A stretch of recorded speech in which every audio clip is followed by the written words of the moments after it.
मन में कई तरह के विचार आते हैं। कभी कभी तो ना चाहते हुए भी मन में अश्लील विचार आ जाते हैं। लेकिन महात्मा गौतम बुद्ध की इस कहानी से आपके विचारों में बदलाव आएगा। मनुष्य का मन बहुत ही चंचल होता है और इसलिए मन में कई तरह के विचार उत्पन्न होते हैं। क्षण भर में ही व्यक्ति का मन कई चीजों को सोचने लगता है। इसलिए तो कहा जाता है कि मन को काबू करना आसान नहीं। लेकिन गौतम बुद्ध मन को नियंत्रित करने के आयामों के बारे में भी बता चुके हैं। मन में विचारों का आना गलत नहीं है कि लेकिन मुश्किल तब हो जाती है या विचार ऐसी परिस्थिति में गलत होते हैं जब मन में अश्लील विचार आते हैं। कभी कभी तो ना चाहने के बावजूद भी मन में अश्लील विचार आते हैं। अगर आपके मन में भी ऐसे विचार आते हैं तो गौतम बुद्ध की इस कहानी से आपके विचारों में जरूर बदलाव आएगा। बुद्ध अपने भिक्षुओं को उपदेश देने के साथ ही उन्हें भिक्षाटन के लिए भेजते थे। एक बार उन्होंने अपने भिक्षु भरत को भिक्षा लेने के लिए एक श्राविका के घर भेजा। भरत पूरे रास्ते मन में यह सोचते हुए श्राविका के पास गया कि आखिर आज भिक्षा में क्या भोजन खाने को मिलेगा। क्योंकि भरत चंद्रवंश के राजकुमार थे और बुद्ध के सानिध्य भिक्षु के रूप में दीक्षित हुए थे। हमेशा भरत को महल में खाने के लिए स्वादिष्ट पकवान मिलते थे, लेकिन आज भिक्षा के रूप में उसे जो भी मिलेगा संतुष्ट होना पड़ेगा। श्राविका के घर पहुंचकर भरत ने भिक्षा मांगी। श्राविका ने भरत को बैठने के लिए कहा और भोजन लाने के लिए घर के भीतर चली गई।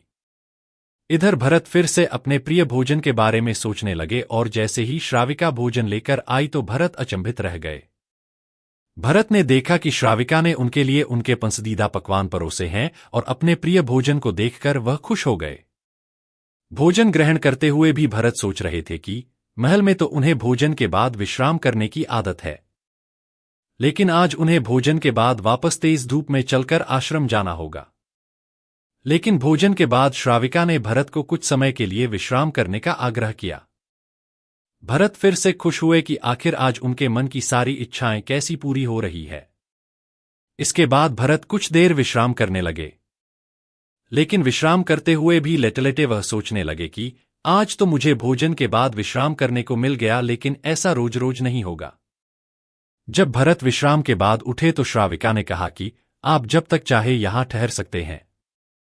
भरत अब समझ गए कि ये कोई संयोग नहीं हो सकता। उन्होंने श्राविका से कहा कि मुझे क्षमा कीजिए, क्या आप मेरा मन पढ़ सकती हैं? श्राविका ने हाँ में उत्तर दिया और कहा कि हाँ, मैं मन पढ़ सकती हूं।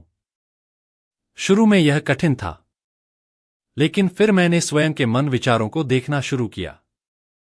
पहले मेरे विचारों की संख्या अनगिनत हुआ करती थी। इसके बाद मैंने विचारों पर ध्यान केंद्रित किया, बिना पक्ष विपक्ष के अपने विचारों को देखने लगी। इस तरह से धीरे धीरे मेरे मन में विचारों की संख्या कम होती गई और सारे व्यर्थ विचार दूर हो गए। इसके बाद से ही मैं दूसरों के मन में चल रहे विचार को पढ़ लेती हूं। हालांकि श्राविका की बात सुनकर भरत घबरा गए। इसके बाद भरत ने श्राविका से आज्ञा ली और आश्रम के लिए निकल पड़े।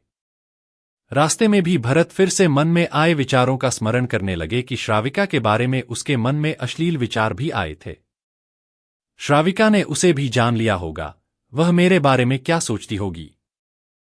भरत खुद को लज्जित महसूस कर रहे थे। भरत ने आश्रम पहुंचकर गौतम बुद्ध से कहा कि अब मैं कभी भिक्षाटन के लिए नहीं जाऊंगा। बुद्ध ने भरत को पास बुलाया और कहा कि क्या हुआ है, तुम मुझे सारी व्यथा बताओ।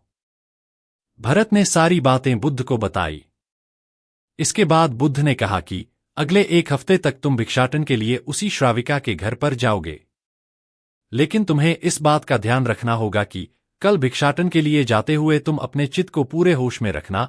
तुम्हारे भीतर क्या विचार उठे उन पर ध्यान केंद्रित करना और यह भी ध्यान रखना कि तुम्हारे मन में कौन सी वासना उठ रही है। तुम कल इन सभी चीजों को ध्यान में रखकर जाना और इसके बाद मुझे वापस आकर बताना। अगले दिन भरत भिक्षाटन के लिए गए। बुद्ध के बताए अनुसार वह पूरे रास्ते अपने होश को जागृत रखते हुए चल रहे थे। जब श्राविका का घर आया तो भरत ने भिक्षा मांगी। उसके भीतर कोई वासना नहीं थी और ना ही कोई विचार उत्पन्न हो रहे थे, क्योंकि उसने अपने मन को पूरी तरह जागृत रखा था। भरत ने भिक्षा ली और आश्रम चला गया। भरत ने बुद्ध को प्रणाम किया और कहा कि आज उसे जिस आनंद की अनुभूति हुई वह पहले कभी नहीं हुई।